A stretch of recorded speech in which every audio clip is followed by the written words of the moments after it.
Provocação Histórica. Olá, olá, olê, olê, olê, olá. Está começando, vocês sabem, mais um Provocação Histórica ao vivo nos canais do Instituto Conhecimento Liberta em todas as plataformas pós-pandêmicas e virtuais. Tem também no Spotify, tem no YouTube, tem no Instagram. Enfim, vocês encontram Provocação Histórica em todos esses lugares, digamos assim, virtuais e muitas vezes ligados às grandes big techs nesse mundo invariavelmente cheio de guerras. A essa altura vocês já sabem, eu sou o Lindener Pareto, um historiador e um professor de história num Brasil que tem um intenso, violento, virulento passado pela frente e que tem também uma história da educação muito pouco narrada pelo nosso grande público, pela nossa grande mídia, mas que é uma história da educação que precisa ser, no mínimo, estudada e, evidentemente, pesquisada. Então vamos curtir, compartilhar e espalhar a palavra da história e da educação. Aleluia! Até porque, senhoras e senhores, hoje eu tenho finalmente aqui a alegria de trazer no palco do Provocação Histórica um professor que é emérito, um professor que já ganhou o Prêmio Jabuti algumas vezes, um professor desses que você fala assim, nossa, eu queria ter tido a oportunidade de conhecer, por exemplo, o Darcy Ribeiro ou Paulo Freire. Pois é, esse professor é desse patamar e ele está aqui no alto dos seus mais de 80 anos, ainda divulgando a palavra crítica da educação, da pedagogia histórico-crítica, e tem uma obra vasta sobre o que é, afinal, a educação na história desse país. Senhoras e senhores, recebam aqui no palco do Provocação Histórica ele, Dermeval Saviani, o nosso querido professor Dermeval, professor da Unicamp há tantos anos, já aposentado, mas ainda na ativa, não é assim? Professor Exatamente. Não se aposenta, né, Dermeval? Sim, sim. Não é isso que falam? É. Aposentadoria, né, não é ir aos aposentos, é trabalhar de outra maneira e em outros patamares. Exato. Que alegria te receber aqui, o Dermeval, gente. Eu tive aqui a sorte na vida, não só de cruzar o caminho dele, mas Dermeval foi no lançamento do meu livro de crônicas e contos e causos e, na verdade, de textos de história de um professor de história no portal de CL Notícias, que virou livro. E estava lá o Dermeval, no frio, ouvindo as pessoas falarem, ele mesmo falou. Então, imagina, Dermeval no lançamento do meu livro. E aí, começamos essa prosa que vocês estão vendo ele aqui hoje. Dermeval, por que professor não se aposenta? Bom, ainda que a não aposentadoria não seja uma exclusividade dos professores, outras profissões também podem proceder desta maneira. No caso dos professores, é inevitável que ele, ao se aposentar, continue trabalhando, né, de outra maneira, porque ele lida com uma atividade, né, que é a formação de seres humanos, né? Eu até defino a educação, no meu livro Pedagogia Histórico-Crítica, Primeiras Aproximações, como o ato de produzir em cada indivíduo singular a humanidade que é produzida histórica e coletivamente pelo conjunto dos seres humanos, né? Então, o professor que trabalhe pela formação dos seres humanos, né, como é que ele vai se aposentar, certo? Não dizem que há sociedades em que os velhos é que são os sábios, né? Sabemos que a sabedoria, né, Sofia em grego, é aquela que corresponde à experiência de vida, né? Diferentemente, né, da opinião, né, que é o palpite, é o senso comum, e diferentemente também da episteme, que é o conhecimento metódico e sistematizado, o conhecimento científico, né, a Sofia é a sabedoria baseada na experiência de vida, né? Por isso, os velhos são sempre mais sábios, no sentido da Sofia, do que os jovens, né? Embora, do ponto de vista da episteme, um jovem pode ser mais sábio do que um velho, certo? Mas, se é assim, como é que alguém que chegou à maturidade, né, que está assim, nos últimos anos da sua vida, vai parar de trabalhar com educação, de inspirar os jovens, né, para conquistarem novos patamares, né, e novos saberes. Certo? Isso é impossível. Lindamente, ó. Eu fiquei emocionado aqui, porque quando eu vi o Demerval ao vivo pela primeira vez, eu estava numa abertura de semestre de uma universidade que eu dava aula, confessional, e essa universidade, assim, de várias maneiras, com vários estratagemas, não todo mundo, mas um certo setor da universidade censurava a gente e falava para a gente não falar de política em sala de aula. Eu, historiador, dando aula na faculdade de História, não podia falar de política do tempo presente na sala de aula. E claro que eu falava, não à toa fui censurado várias vezes, mas aí o Demerval foi convidado para ser o professor palestrante da abertura do semestre letivo nessa universidade. E foi o primeiro intelectual que eu ouvi com muita coragem a dizer assim, nessa abertura do semestre letivo: o golpe de 2016 é um golpe jurídico, midiático e parlamentar. Aí os reacionários, o Opus Dei da plateia, ficaram assim, arregalaram o olho. Aí eu falei, nossa, que lavou a alma ali de quem de fato estava comprometido com essa educação para a formação dos seres humanos. Porque, entre outras coisas, né, ó, tem aqui, ele trouxe vários livros, me deu alguns de presente também, para o ICL também. Aí tem uma observação também um tanto assim, digamos, necessária em tempos em que tudo é influencer ou que tudo é reduzido a uma temática influencer. Mas vejam, produzir conhecimento na universidade é isso aqui também, ó. São décadas e décadas de pesquisa. Não dá para resumir isso só em uma hora ou só num vídeo curto de Reels. Vamos discutir aquilo que interessa na sua obra, além de tantas outras coisas. Por que a educação no Brasil é a grande questão? Bom, a educação deveria ser a grande questão de toda a humanidade, em todos os países, né? Agora, num país como o nosso, né, ela se torna ainda mais relevante. Por quê? Porque, infelizmente, o Brasil foi se atrasando em relação aos demais países, né, mesmo no quadro do desenvolvimento da burguesia, né. Assim como não fizemos reforma agrária, né, quando os principais países o fizeram, né, também nós não construímos um sistema educacional como os outros países o construíram, né. Então, nós sabemos que na medida em que a burguesia foi se tornando a classe dominante, né, ela procurou disseminar os conhecimentos da forma escrita, porque a partir daí, né, o direito passou a ser o direito positivo, que se expressa de forma escrita, e não mais o direito consuetudinário que vigia até então, né. Bom, isso implicava, então, que todos deveriam ter o domínio da leitura e da escrita, né? E para atingir isso era preciso criar escolas, né? E os vários países foram, então, organizando seus sistemas nacionais de ensino. A partir de meados do século XIX, todos os países foram fazendo isso. Inclusive os nossos vizinhos aqui, o Uruguai, o Chile e a Argentina, né, construíram seus sistemas nacionais de ensino e, com isso, eles universalizaram o alfabeto. O Brasil foi adiando isto e, com isto, não conseguiu erradicar o analfabetismo, né? E essa é uma questão que está posta ainda hoje, né? Nós não conseguimos organizar até hoje um sistema nacional de educação, né? Agora se discute muito isto, mas, no entanto, não se chega a implantar efetivamente. Posso dar um exemplo, claro, para ilustrar isso, que é o caso da Itália, né?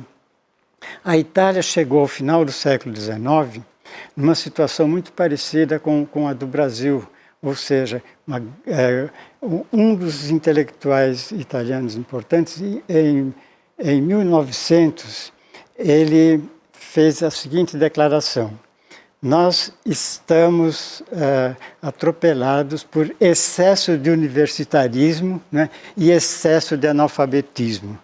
Porque a Itália tinha chegado na virada do século XIX, século XX, com várias universidades, Ela, inclusive, é a pioneira, porque é a universidade mais antiga do mundo ocidental, é a de Bolonha, né, de 1080, foi criada em 1080.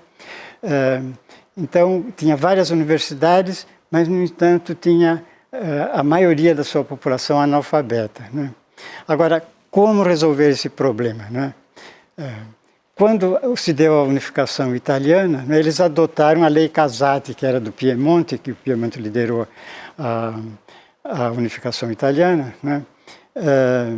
Então, em 1870, adotaram a Lei Casati, né, que tinha mais de 70 artigos, e só um tópico sobre o ensino elementar, né, que ficava sob a atribuição das comunas, ou seja, dos municípios, né?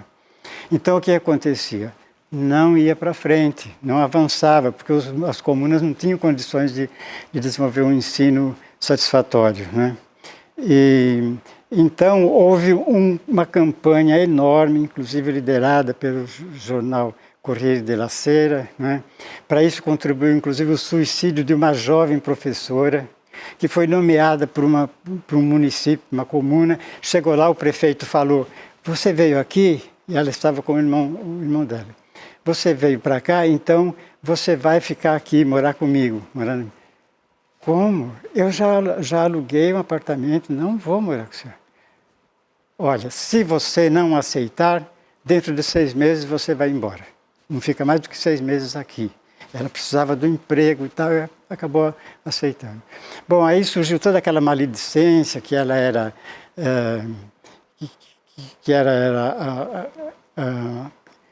sendo explorada sexualmente pelo prefeito, não sei o quê, papapá, e ela ficou tão desiludida, né? E proclamou a falsidade daquelas informações, pediu que fizessem testes, né? O conselho disse: "Não, nós acreditamos em você, não precisa fazer teste." Ela falou: "Não, eu preciso que faça os testes, porque sem isso a minha família vai ficar totalmente desonrada", né? Como ela não conseguia isso, ela acabou se suicidando e deixou um bilhete dizendo que era a única forma de eu salvar a honra da minha família. Então, o suicídio dessa professorinha foi um dos elementos chaves que impulsionou a luta pelo que se chamava a vocação do sistema de ensino ao Estado nacional, certo? E isso foi conseguido em 1911, com a reforma Danneo-Credaro. Se chama Danneo-Credaro porque foram os dois políticos que propuseram essa reforma no parlamento, né? E aí foi aprovado. O ensino, então, passou a ser de responsabilidade do Estado nacional, e com isso a Itália, no começo do século, na primeira metade do século XX, né, foi em 1911 essa lei, conseguiu universalizar a alfabetização. Bom, o Brasil, que chegou ao final do século XIX, entrou no século XX com excesso de analfabetismo, e até hoje não conseguiu universalizar a forma escrita, certo? Ficou defasado justamente porque não decidiu organizar um sistema nacional de ensino. Ao contrário, quando isso estava melhorando, veja bem, quando isso estava melhorando, né? Ou seja, quando os estados começaram a assumir, e São Paulo foi pioneiro, né, em 1890, organizou uma reforma de ensino, em 1892 criou os grupos escolares, né? Na República já. Aquilo teve um impacto importante, os demais estados passaram, inclusive, a vir observar a experiência de São Paulo, ou chamar professores de São Paulo para ir fazer a reforma nos seus estados. É o caso de Lourenço Filho, que foi chamado para fazer a reforma no Ceará, né? Então, quando as coisas estavam melhorando, e nós chegamos então à década de 30, 40, com possibilidade de que isso se resolvia, aí vem, não, vamos municipalizar o ensino, o ensino primário, o ensino elementar, né? E agora o ensino fundamental. Como municipalizar? Vai voltar atrás, né? Quer dizer, os municípios têm sim que participar do Sistema Nacional de Educação, mas as atribuições deles são mais no sentido de garantir os espaços, né? De controlar o uso das escolas. E agora, eles não têm condições financeiras e técnicas, né? Eles, no geral, né? Claro que alguns têm, né? Mas a maioria não tem. E então, municipalizar o ensino significa admitir que os municípios pobres vão ter uma educação pobre, os municípios remediados vão ter uma educação remediada e os municípios ricos, mais desenvolvidos, vão ter uma educação mais satisfatória. E é essa desigualdade que nós precisamos superar. E nós só poderemos superar se organizarmos um sistema nacional de ensino. Aliás, foi o que foi feito na saúde. Por que nós organizamos o Sistema Universal de Saúde, né? O Sistema Único de Saúde, e sempre dizemos que não, a educação tem que ser responsabilidade dos estados, dos municípios, a União só deve dar as diretrizes gerais. Não, tem que ser um sistema único de educação coordenado pela União, né? Com a participação dos estados e municípios na coordenação da União, que é como funciona o SUS. Então esse é um dos primeiros grandes entraves para o efetivo avanço de uma educação crítica e universal no Brasil, né? Quer dizer, a reorganização do sistema de educação que passe pela União e não seja só uma atribuição do município. Aí você percebe porque, mesmo em São Paulo, que tem bastante dinheiro, tem seus limites também, né? Seus limites, sim. Inclusive, até uma coisa surpreendente é que as escolas isoladas, né, que depois que em 1892 foram unidas, criando os grupos escolares. Eu, por exemplo, meus pais não frequentaram escola nenhuma, porque não existia no interior naquela época. Né? Eram filhos de italianos no interior de São Paulo. Filhos italianos, quer dizer, meus avós, tanto paterno como materno, são de origem italiana, né? Os paternos do norte, do Vêneto, né? E os maternos, o meu avô materno é da Calábria e minha avó materna a ilha lá do Gramsci. Da Sicília. Não, a ilha do Gramsci. Do Gramsci? Qual que era do Gramsci? Esqueci. Ai, Deus, a memória começa a falhar. Bem, mas assim que... Sardenha, não? É Sardenha. Sardenha, né? Sardenha. Até ela dizia que era sardinhola.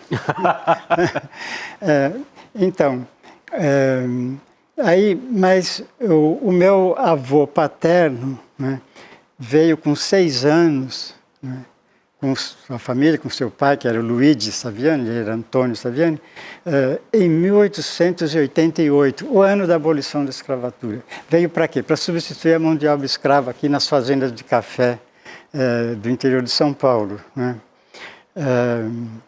E, veja, 1888, abolição da escravatura. Mas o que fizeram com os escravos? A burguesia, que se diz campeã das liberdades, né, não teve pejo em instituir um sistema de escravidão muito mais cruel do que a própria sistema escravista original lá da antiguidade, né? Então, tratando os escravos na base de tortura, de chicotes, é um absurdo, né? E, com a abolição, o que é que fez? Lançaram todos os ex-escravos na rua sem emprego nenhum. Suporte, né? Agora, vejam que absurdo, pois não eram eles que trabalhavam nas fazendas de café, todo aquilo que era produzido de riqueza no país, não eram eles? Por que com a abolição eles não podiam continuar como trabalhador assalariado, né? Não, tem que chamar os imigrantes. Queriam fazer o branqueamento da raça, certo? Bom, mas mesmo que chamasse os imigrantes, por que os escravos também não poderiam continuar trabalhando, né? Não. Aí os imigrantes vêm e são submetidos a um regime de trabalho também escorchante, né? Então, e os escravos ficam aí abandonados, né? E ainda se cria uma lei para punir a vadiagem, né? A vadiagem, né? De punir a capoeira. Está lá no Código Penal, os capoeiras, né? O título de um dos capítulos do Código Penal de 1900. Bom, de 1890, né? Logo depois da proclamação da República. Bom, então, Agora, os imigrantes que vieram, né, vão trabalhar em que condições? Né? Trabalhava o ano inteiro para receber o salário no final do ano. Mas como eles trabalhavam na fazenda, que só tinha o armazém do fazendeiro, eles tinham que se abastecer no armazém da fazenda. No final do ano ia fazer as contas, e aí o encarregado das finanças lá dizia, bem, olha, você tem direito a receber tanto, mas no armazém você gastou tanto. Logo, você ainda nos deve tanto. Ele ficava devendo para o armazém a vida inteira. Então, o que acontecia? Meu pai era sanfoneiro, né? Gostava muito de sanfoneiro? Música, lia muito, ele se alfabetizou sozinho, né? E lia tudo que ele encontrava. Inclusive, depois do trabalho na roça, ele alfabetizava os colegas que queriam aprender a ler, ele não sabia, né? E era sanfoneiro, então ele tocava às vezes em bailes de fim de semana, né? E recebia uns trocados que ele guardava para no final do ano não ficar devendo. Minha mãe, às vezes, conseguia criar umas galinhas, mas nunca comemos carne de galinha e nunca comemos ovo de galinha, porque aquilo era para vender, para fazer também mais alguns recursos, para no final do ano, né, somar aquilo com o salário e, com isso, não ficar devendo no armazém, certo? Isso foi ficando de tal modo que chegou um momento que meu pai concluiu que não dava mais para viver na roça.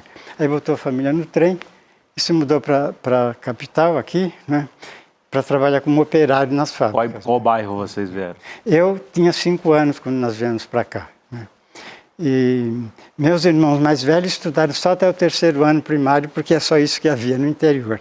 Eu consegui estudar os 4 anos, porque já tinha vindo para cá, e estudei num galpão de madeira lá na Vila Invernada. Veja o nome, Invernada, não sei se criava gado por ali, né? Invernada. Então, na Vila Invernada, minha mãe fez lá uma calça que ela tingiu lá de azul, de saco, né? Uma blusinha bonitinha, branca, alvejada, escrita aqui assim, GV, Grupo Escolar de Vila Invernada. Onde que ficava a Invernada? Próximo à Vila Diva, indo pela estrada de Sapopemba. Sei, Zona Leste, né? Zona Leste. Uhum. E, então, a minha origem é essa, uma origem camponesa operária, né? Vim do campo e aqui para a cidade, meus irmãos foram para trabalhar nas fábricas, meu pai também, era foguista de caldeira, né? E ele gostava muito de ler, então enquanto ele ficava tomando conta das caldeiras, ele lia os jornais e tal, né? Minha mãe ficava em casa cuidando de tudo, inclusive da economia. Meus irmãos que iam para o trabalho e meu pai, no dia 10 recebia o salário, naquela época era em dinheiro no envelope, ele chegava e entregava para minha mãe. Aí a minha mãe é que distribuía, separava o dinheiro da condução para cada um, né? E com o resto ela tinha que manter ali a coisa, né? Então isso é um fenômeno interessante, porque depois quando eu li o Álvaro Vieira Pinto, né, Consciência e Realidade Nacional, ele trabalha lá com Consciência Ingênua, depois a Consciência Crítica. Então ele tinha uma frase assim que ele diz o seguinte, que consciência ingênua não é sinônimo de consciência não escrita, né? E consciência crítica não é sinônimo de consciência letrada, né? Ele falou, ao contrário, é mais comum encontrar a consciência ingênua nos meios letrados do que nos meios... E é mais comum encontrar a consciência crítica nos meios iletrados do que nos meios letrados. Uhum. Eu li aquilo, depois eu pensei, puxa, mas é isso que eu vivi em casa. Por quê? Porque o meu pai, que gostava muito de ler e lia os jornais e tal, enquanto ficava tomando conta da caldeira, para não explodir a fábrica, né? Ele tem que ficar atento ali, porque se o vapor subia demais, podia explodir a fábrica. Então ele ficava controlando ali. Mas como esse era o trabalho dele, ele tinha tempo de ficar lendo e tal, né? A minha mãe não tinha tempo de ler, ela sabia ler, mas não tinha tempo de ler, ela estava o dia inteiro trabalhando. Todo o cuidado da casa. Mas ela ouvia rádio, ela ligava o rádio, mudava de estação para outra, e com isto, como ela administrava de fato, e ouvia as notícias de rádio que era mais simples, né? Sem muitos comentários, né?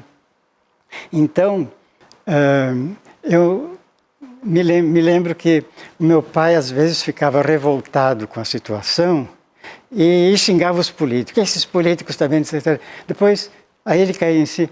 Mas pensando bem, os políticos, o governador, o presidente, também não tem culpa, né? Porque ele está fazendo o possível, né? Que a situação é mesmo difícil e tal. Eu pensei, puxa, ele estava fazendo aí aquilo que aparecia nos jornais. Os jornais comentavam que dava notícia e tal, depois dizia, mas o governo está procurando resolver, papapá. Agora, minha mãe só via os problemas e sentia os problemas.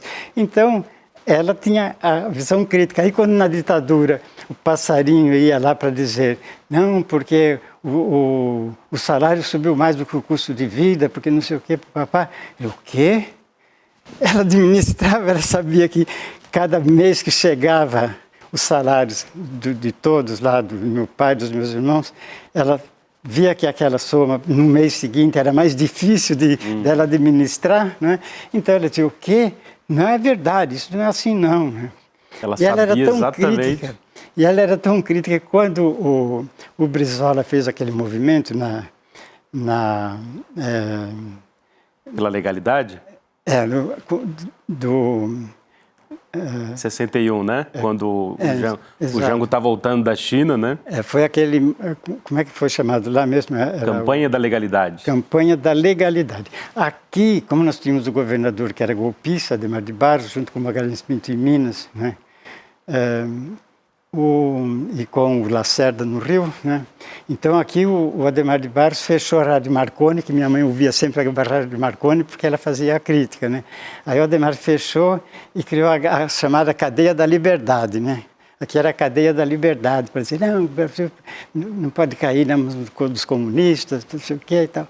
Bom, o que ela fez? Ela botou em ondas curtas e pegou a rádio lá do Rio Grande do Sul, né? A Rádio Guaíba, me lembro, para acompanhar a cadeia da legalidade.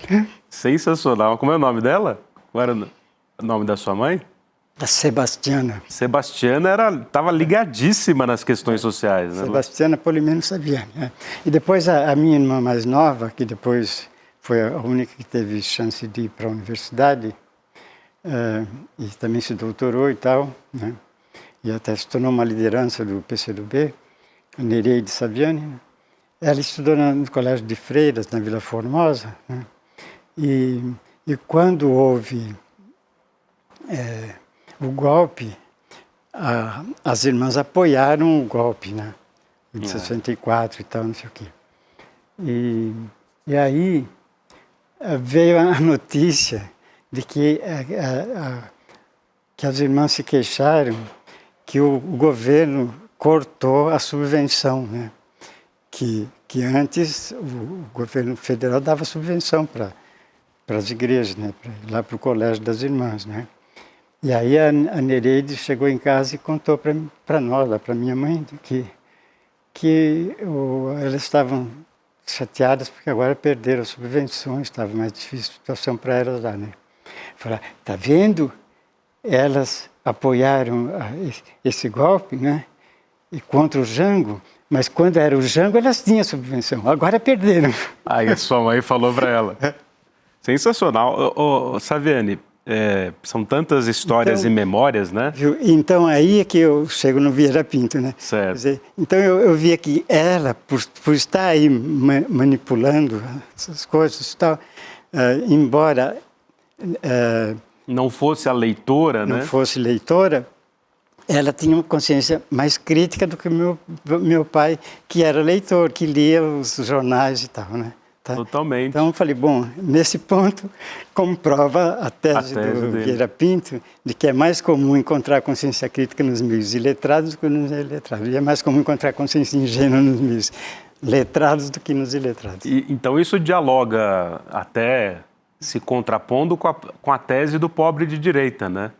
Sim. Quer dizer, não necessariamente os meios iletrados e pobres têm menos consciência crítica que os letrados e um pouco mais endinheirados, né? Sim. Não necessariamente. Não necessariamente, E também, essa questão do pobre de direita, também eu vi a análise do Gessé? Gessé, né? E Agora, ele mostra aquela ideia de que os descendentes, os imigrantes, né, se sentem mais europeus do que nacionais. Em parte isso é verdade, mas também a gente não pode perder de vista que os imigrantes também contribuíram para a consciência crítica e para o movimento operário, né? Que vieram lá os anarquistas, no movimento operário sindicalista brasileiro do final do século XIX. Tem até um livro importante chamado A Imprensa Operária no Brasil. Me esqueço agora o nome da professora que fez a tese sobre esse tema e publicou o livro, A Imprensa Operária no Brasil.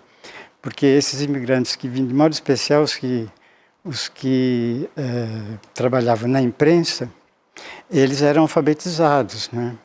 E então, nesse sentido, eles tiveram um papel importante na organização do movimento operário no Brasil, do sindicalismo, né? Do movimento anarquista, sabe?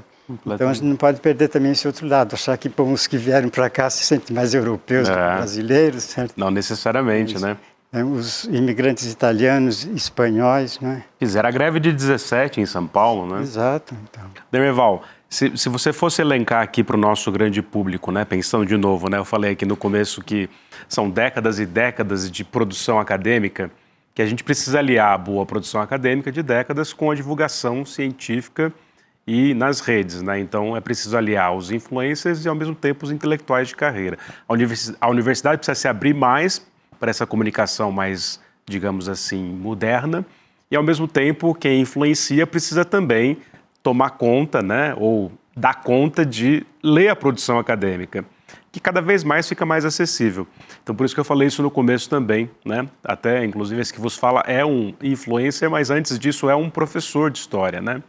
Mas de qualquer forma, se você fosse elencar a partir da sua obra, quais são esses grandes entraves para a educação brasileira? Claro que é mundial, mas, primeiro, esse sistema que deveria ser da União e não é. Mas quais são os grandes entraves, pensando em toda a trajetória, sobretudo do século XX, na educação brasileira? Bom, eu acredito que os grandes entraves vêm, primeiro, da base da sociedade moderna, que é o capitalismo, né? Então, o capitalismo é um sistema exploratório, né? Ele se baseia na exploração do trabalho alheio, né? Então, a burguesia se tornou classe dominante economicamente antes de se tornar dominante politicamente, né? O que fez com que os senhores feudais, os próprios reis e tal, começaram a depender da burguesia, porque elas aqui detinham a produção, né? E isso foi feito através da abolição da servidão, né? Então os servos foram libertados, né, da servidão e transformados em trabalhadores livres, né, assalariados. Marx até observa que eles foram livres em dois sentidos, né? O primeiro sentido positivo, que eles ficaram livres da dependência do senhor, né? Ficaram desobrigados de ter que servir ao seu senhor. Mas livre num segundo sentido negativo, né? Que eles ficaram despojados de todos os seus instrumentos de trabalho.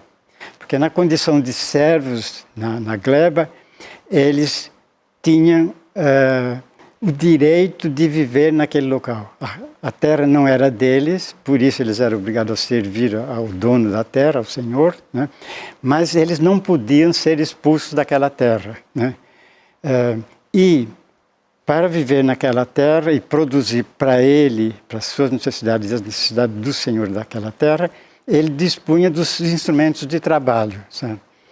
Tinha posse, não tinha propriedade, mas tinha a posse dos instrumentos de trabalho, sabe? E com isso eles então podiam sobreviver.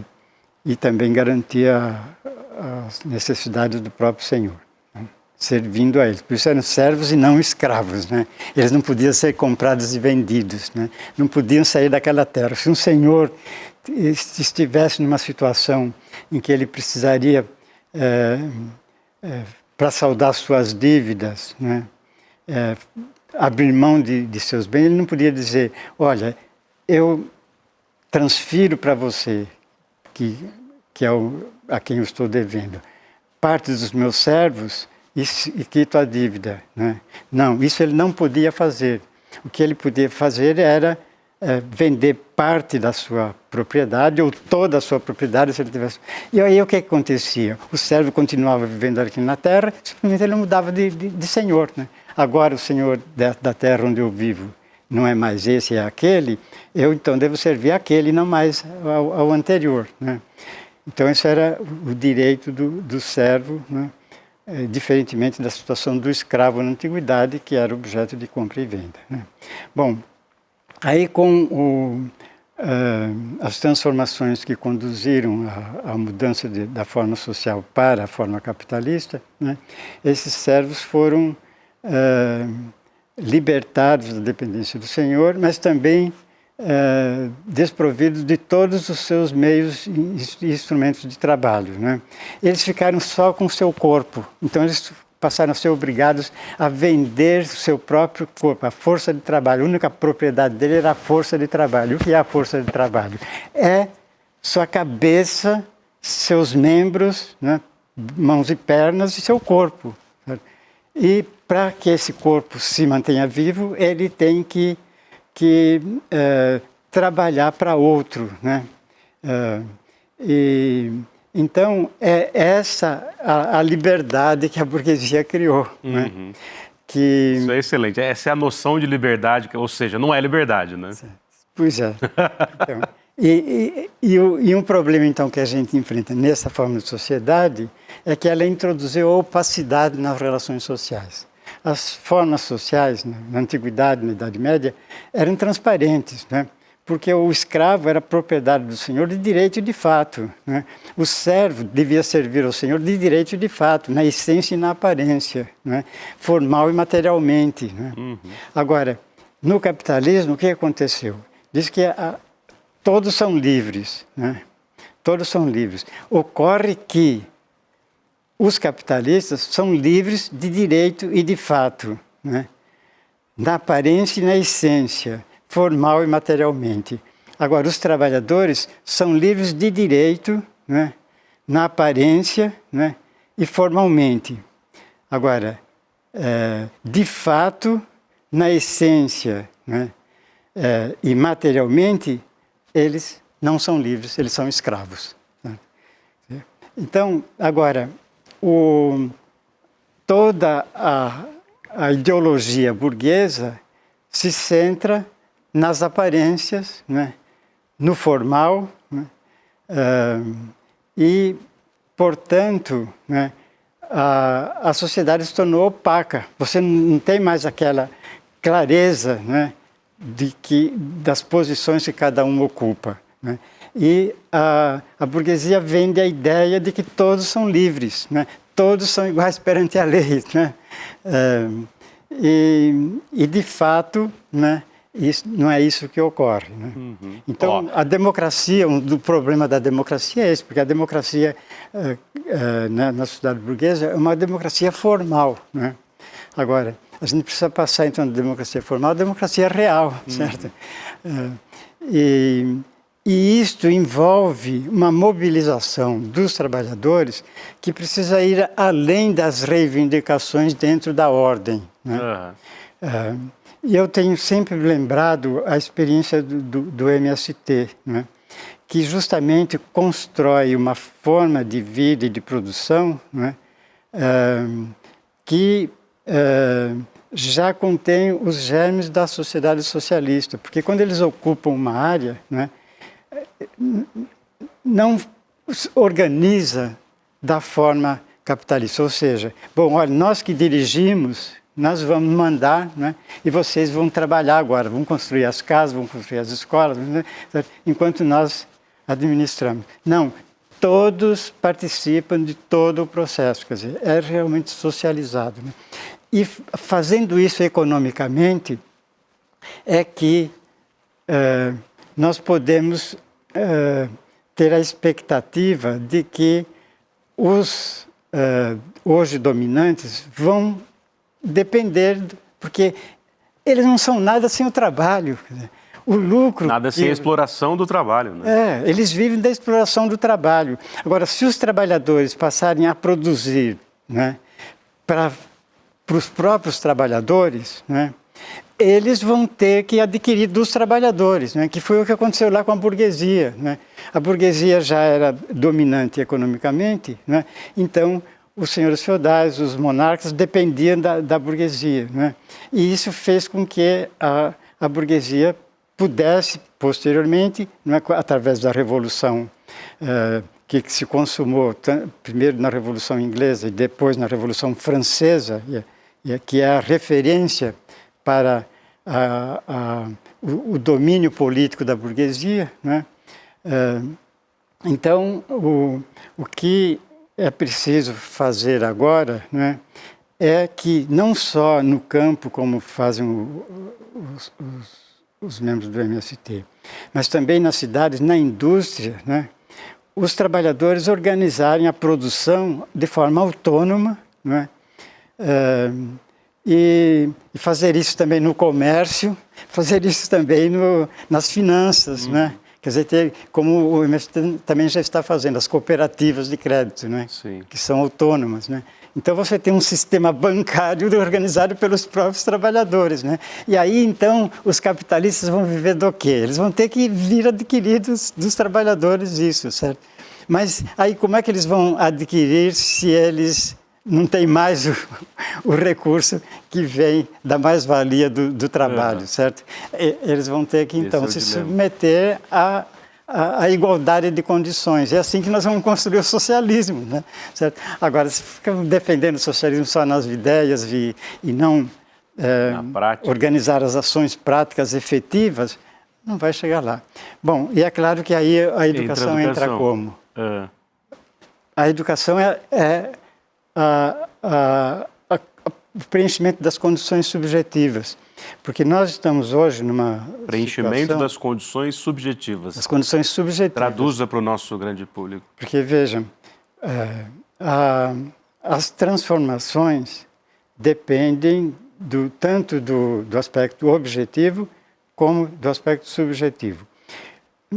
Do ponto de vista objetivo, as condições para a implantação do socialismo estão dadas.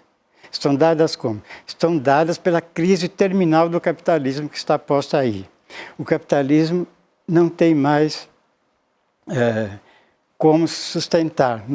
Ele tomou conta de todo o globo, não tem mais para onde se expandir, né? Enquanto havia resistência lá da União Soviética, então você podia pensar, precisamos conquistar aquela área lá, né?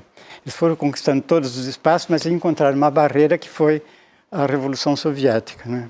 Bom, mas aí eles estavam lutando para conquistar aquilo. Aí conquistaram também, né? E agora ocupou todo o espaço, não tem mais para onde se expandir. Então o que acontece?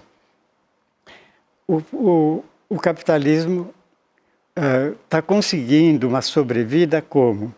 Pela produção destrutiva. Por quê? Porque o que é destruído pode ser reconstruído segundo essas mesmas bases, segundo essas mesmas forças produtivas já postas, né? E então por isso é que há muita destruição, né? Destruição do meio ambiente, aí você precisa reconstruir. Destruição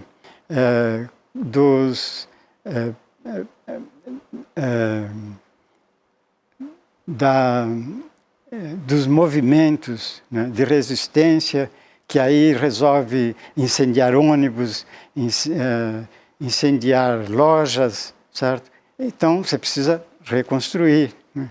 Então, com base nessas mesmas formas de produção, você vai reconstruir. Guerras localizadas, olha a destruição que a guerra faz, né?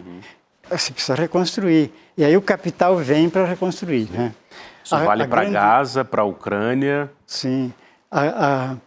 A Segunda Guerra, os grandes beneficiários da Segunda Guerra foram os Estados Unidos, que quase não participaram. Se a gente for somar as mortes, enquanto a Rússia teve lá 24 milhões de mortos, né, os Estados Unidos tiveram, acho que nem 300 mil. Né?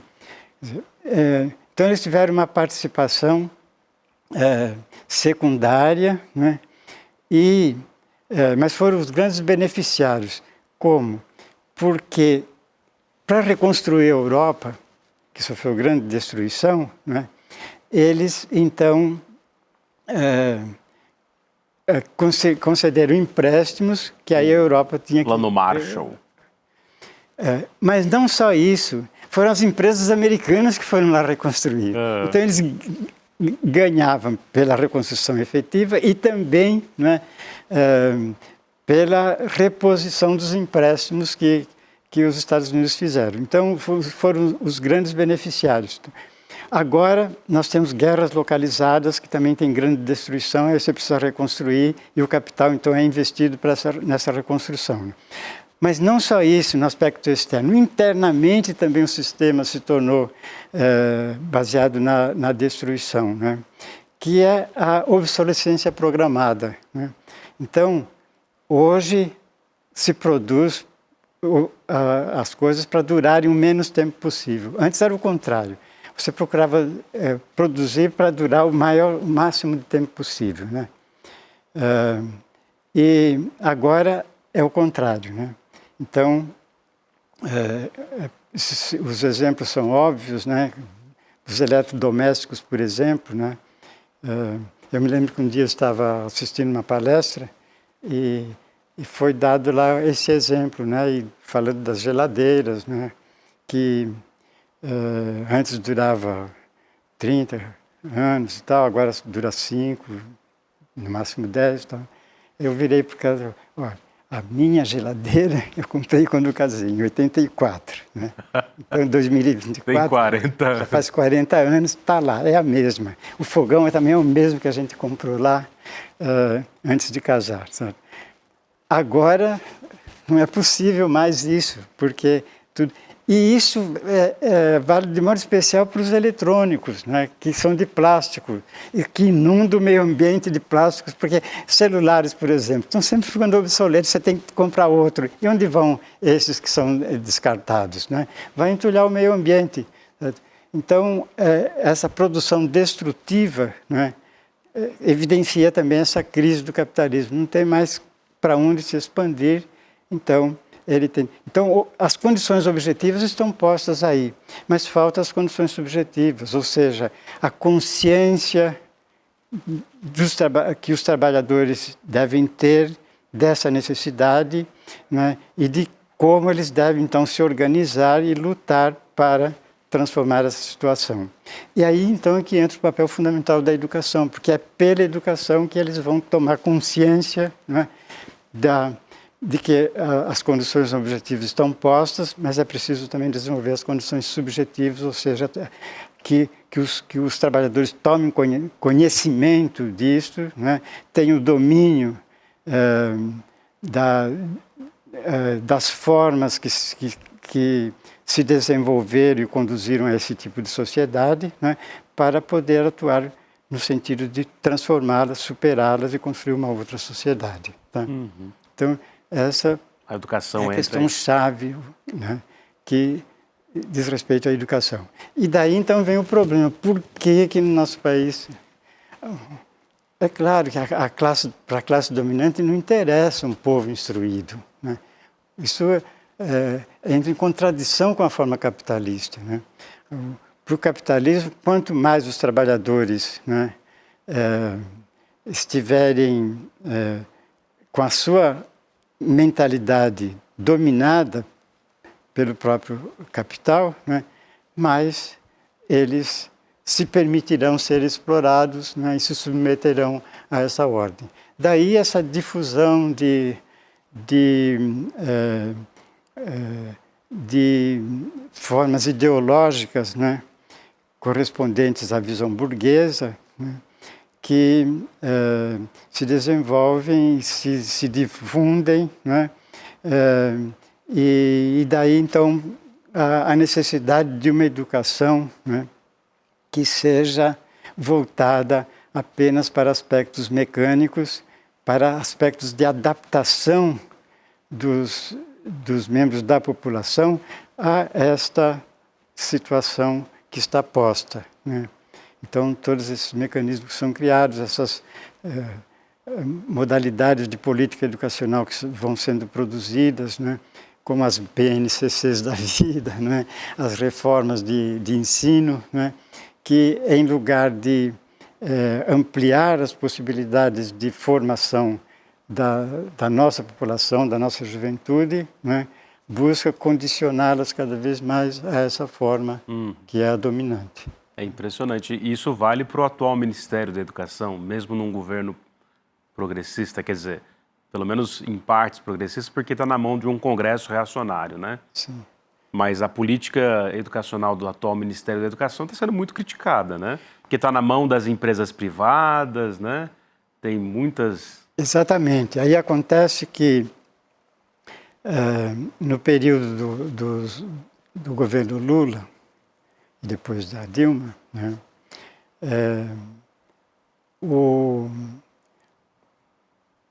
Os empresários, né? Se organizaram para interferir nos rumos da educação do país, né? E isto, até eu tenho um depoimento concreto, porque quando foi desenvolvido o plano de educação, no governo Lula, ministro da Educação, o Haddad... 2003, né? O Plano de Desenvolvimento da Educação, PDE, da época, né? Em 2007, 2008, né? Que foi, sob alguns aspectos, bastante positivo. Foi a partir daí que foram criadas todas aquelas universidades federais, os institutos federais de educação e tal, certo? Mas eu recebi um telefonema do ministro Haddad, lá em Campinas, estava morando em Campinas nessa época, em que a secretária dele ligou dizendo: olha, o ministro está convidando o senhor para vir amanhã almoçar com ele aqui. Eu falei: olha, eu não tenho condição de ir amanhã, de hoje para amanhã, pegar um avião e ir a Brasília, né? Agora, coincidentemente, eu estou terminando um artigo para a revista Educação e Sociedade, em que eu trato aí do PDE. Então, eu sugiro o seguinte: eu estou concluindo o artigo, aí eu mando, né?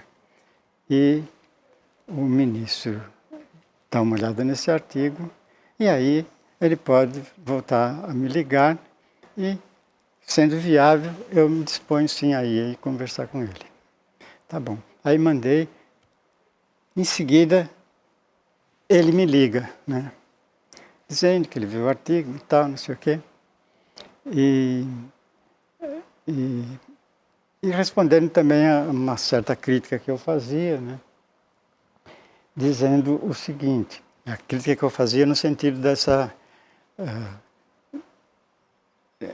condescendência com a participação privada e tal, né? Aí ele me diz o seguinte: acontece que esse pessoal vem aqui no Ministério para cobrar que, porque a educação, não sei o quê. Então. Aí eu falei para eles o seguinte: mas vocês também então precisam colaborar, não é? Porque vocês estão criando cada vez mais dificuldades para a gente trabalhar aqui na educação. Mas como assim? Que dificuldades? Olha, cada vez que vocês vêm aqui para pedir subvenções, para pedir recursos do governo federal, né, vocês estão tirando recursos que a gente precisa aplicar na educação. Sabe? Então, vocês precisam também colaborar e tal. Né? Aí o que aconteceu? Eles pegam, os empresários pegam, se reúnem e no dia 6 de setembro, lá no Monumento do Ipiranga, né, véspera da comemoração da independência, acho de 2007, né, eles se reúnem e criam um movimento Todos pela Educação. Todos pela, com várias empresas participando e tal, Todos pela Educação. E aí, o governo, né, o Haddad publica o decreto que institui o PDE, Plano de Desenvolvimento da Educação, que se chama Decreto Todos pela Educação. Emulando o mesmo título. Pois é. Então eu falei, bom, aí é que está. Eu depois publiquei um livro fazendo a crítica da política do MEC, né? Que é o PDE, Plano de Desenvolvimento da Educação. Tem um livro, esse eu não trouxe aqui, porque eu não queria trazer muitos livros. Uhum. Então, essa espécie de conluio com a iniciativa privada é que foi se ampliando. E, mais recentemente, eles têm sido mais ousados ainda, porque eles não só fazem reivindicações, mas eles estão interferindo na própria educação pública, né?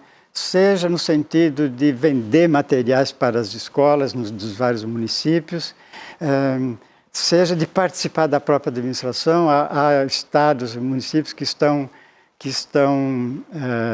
transferindo a administração educacional para entidades privadas, né? E aí essas fundações, né? Fundação Lehman, Instituto Ayrton Senna, etc., essas fundações estão interferindo na própria política educacional, né? A Fundação Lehman foi quem deu início à BNCC. Né? E o Ceará, que era louvado porque tinha uma educação assim, melhor nas avaliações, porque o problema é outro. Quer dizer, eu cheguei até uma vez a fazer uma provocação, dizendo que aquilo que era uma excrescência, né, que eram os cursos de preparação para o vestibular, né, que desenvolvia técnica para você passar no vestibular sem precisar dominar muitos conhecimentos, né? Então aquilo foi sendo criticado, o que levou as universidades até a instituir a prova de redação nos vestibulares, porque aí na prova de redação ele tinha que elaborar, e para isso inclusive se dava uma bibliografia, então eles tinham que ler obras de literatura e tal, para se preparar para a prova de redação. E na prova de redação tinha que escrever sobre um tema determinado, né? Então não era só assinalar A, C ou D, não sei, né? Que era a base dos vestibulares anteriormente, né? Então isso que era considerado uma excrescência, né, virou a filosofia da educação de todo o país, né, que é passar nos testes, né? Então faz o teste do final do ensino fundamental 1, do fundamental 2, depois do teste do ensino médio, o Enem, e o ENAD, que é o das faculdades. Testes completamente neoliberais, né? E as escolas ficam em função dos testes, né? Preparar para testes, né? E aí vem à tona o livro da Diane Ravitch, né, sobre o grande sistema de ensino americano. Diane Ravitch, que foi uma intelectual americana que durante 20 anos acreditou nisso e defendeu isso, certo? E aí ela se deu conta de que aquilo era uma aberração, né? E ela escreveu um livro, então, sobre a crítica a essa sistemática. Esse livro foi publicado nos Estados Unidos em 2010 e em 2011 foi traduzido no Brasil pela editora lá de Porto Alegre, editora Sulina. Portanto, está disponível em português. Só que ninguém lê isso, de modo especial os que administram isso, e ficam repetindo aquilo que já foi demonstrado que é uma excrescência, que é inviável. Eu disse, aquilo que era uma excrescência virou a filosofia da educação. Virou a regra, de todo né? o país. Demerval. E isso, então, é que vem dessas fundações, né, que exerceram esse papel importante lá no Ceará. Aí você chama o Ceará lá para o Ministério da Educação e tem uma política educacional meio pífia, né, que está aí Ele foi aqui eufemístico, pífia e patética, na verdade, porque, bom, vocês viram aqui uma aula magna com Dermeval Saviani, professor emérito da Unicamp, há muitos anos na estrada, escrevendo as obras todas sobre a história da educação no Brasil. Deu uma aulaça sobre materialismo histórico e o que a gente tem que fazer para romper com aquilo que nos oprime, nos massacra e é colocado como normalidade, que é o capitalismo, né? Então, te agradeço profundamente pela sua vinda, generosidade, paciência aqui para, num formato de programa de divulgação, poder falar também em pouco tempo. E para acabar olhando aqui para as lentes da verdade, o que você diria para os nossos professores e para a nossa juventude que quer educar? O que você diria para esse público que está um tanto desesperançado? Bom, o que é educar é aquilo que eu enunciei no começo da nossa conversa, né? E que está no meu livro Pedagogia Histórico-Crítica, Primeiras Aproximações, né? É o ato de produzir em cada indivíduo singular, né, a humanidade que é produzida histórica e coletivamente pelo conjunto dos seres humanos, né? Porque o ser humano não nasce homem, não nasce ser humano, né? Ele é produzido como ser humano, né? É formado ser humano. E formar é educar, né? Se ele não for formado como ser humano pelos outros seres humanos, ele não se torna homem, não se torna um ser humano. Veja, eu estou falando homem aqui, que é sinônimo de ser humano, porque essa é a origem da palavra homem, vem de humus, né, que é nascido da terra, né? Esse é o sentido. E depois acabou utilizando a mesma expressão para se referir ao gênero masculino. Mas o seu enunciado original é o sentido de ser humano, né? Se for no dicionário, vai ver que as primeiras acepções é o homem como ser humano. Só na quarta ou quinta acepção é que vai indivíduo do gênero masculino, tá? Então, isso a gente tem exemplo objetivo disso na história, que são as crianças selvagens, né? As crianças selvagens. O menino selvagem, aquele que foi encontrado nos arredores de Paris, lá, com cerca de 12 anos, né, que conseguiu sobreviver. Normalmente ele não sobreviveria fora do contato com os outros seres humanos, né? Mas, às vezes, ocorre de sobreviver. E esses casos são paradigmáticos, não é? Porque, nesse caso daquele menino, ele foi encontrado com aparentemente cerca de 12 anos, né? Mas ele vivia conforme os outros animais com os quais ele conviveu, né? Ele andava de quatro, se alimentava pegando com a boca as folhas que ele encontrava, certo? Quer dizer, não tinha assumido a característica humana, certo? Aí ele foi levado para Paris e lá foi, então, sendo cuidado, né? E a partir daí ele, então, se desenvolveu como ser humano, certo? Então, fica claro aí que o ser humano não nasce ser humano biologicamente, né? Ele nasce com os elementos que podem se tornar humanos, mas para isso ele precisa ser formado, né? E, portanto, precisa ser educado, né? Então, essa é a tarefa básica que cabe a nós, como professores, realizar. Tá? Então, é claro que na convivência ele vai assumir a forma humana, mas há elementos, né, que constituem a realidade humana que não estão dados na genética, né, que precisam ser adquiridos, né? E para essa aquisição ela depende de quem já adquiriu previamente, depende dos adultos, depende dos seus antecessores, né? Certo? E é essa que é a tarefa da educação. Tá? Sem isto, não vai haver desenvolvimento, né? A formação humana ultrapassa o espontâneo, ultrapassa aquilo que é o resultado da simples interação, certo? E é isso que exige instituição específica de educação, que são as escolas, né? Sem isso, se não fosse essa necessidade, não precisaria escolas, né?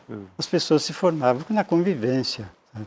Mas a convivência não é suficiente. Não se aprende a ler e escrever só na convivência, né? É preciso ter o domínio dos mecanismos, né? E o domínio desses mecanismos se adquire através... Eu tenho um exemplo até muito óbvio disso. Quando começaram a surgir cursos na televisão, né? Estava lá, nós conseguimos uma televisão e tinha uma aula lá, acho que da TV Cultura, né? E aí meu pai sentou ao meu lado no sofá e começamos a assistir. Chegou um momento que ele levantou, eu não sei se era uma aula de matemática, ele levantou e falou: sem professor ninguém aprende. E se foi. A clareza, né? Olha, alguém que nunca tinha frequentado uma escola, né? Mas que tinha alfabetizado várias pessoas, né? Até quando eu defendi minha tese de doutorado, eu levei uns exemplares lá para o pessoal vendo, né? E eu tinha feito uma dedicatória assim, né? A meu pai, que não tendo conhecido os bancos escolares, alfabetizou 13 pessoas. E a minha mãe, que também não conheceu os bancos escolares. Aí eu vi que alguns lá começaram a contar, os meus irmãos, porque eles entenderam que 13 pessoas eram os filhos, né? Mas não, 13, eu pus 13 porque eu perguntei para minha mãe quais foram as pessoas que o papai alfabetizou. Aí ela começou a nomear, e eu fui contando. Ela lembrou 13, falou, teve mais alguns, mas que eu não estou lembrando o nome agora. Falei, eu vou ficar com o oficial, né? 13, por lá, alfabeto 13. 13 é certo, porque tem uns nomes, né? Eu posso comprovar isso. Os outros aí... Então, eles não tinham entendido que eles, não tendo frequentado os bancos escolares, tinham alfabetizado de fato. Uhum. No entanto, quando a gente vê lá pela televisão, ele fala, não dá para se aprender desse jeito, né? Essa mediação é uma falácia. Demerval, muito obrigado, meu caro. Obrigado de coração. Continuemos essa prosa, ele virá outras vezes. Despeça-se do seu grande público. Produção, muito obrigado pela audiência. Nosso grande público também. Um beijo no coração. Agradeço aqui ao Lindenberg essa oportunidade de estar aqui falando, conversando com ele, mas nos dirigindo a todos vocês que acompanharam esse nosso encontro. Desejo a todos que avancem nessa compreensão da problemática da nossa história, da nossa forma de sociedade e da nossa educação para superarmos a situação atual, né, e transformarmos na direção de uma nova sociedade realmente igual para todos, né, que é a sociedade socialista. Um grande abraço a todos. Tchau, tchau. As democracias não morrem mais com tanques. Hoje, elas morrem com votos. Morrem com um vírus que é implementado dentro do regime democrático para destruir a própria democracia. Quem nos ensina isso é Daniel Ziblatt, professor de Harvard e autor do livro Como as Democracias Morrem. Quer a notícia do ano? A bomba! Ele vai dar uma aula online, gratuita, para todos nós da comunidade do ICL. E mesmo você que não é da comunidade ICL vai poder assistir também gratuitamente. Vai ser traduzida para o português para todo mundo poder entender. Vai ser no dia 28 de agosto, uma quinta-feira, às 8 horas da noite. E aí chama teus amigos, tuas amigas também para participar, porque assistir uma aula dessa defende a nossa democracia. Mais do que nunca a gente precisa disso. Um abraço e até dia 28 que eu vou estar lá com vocês.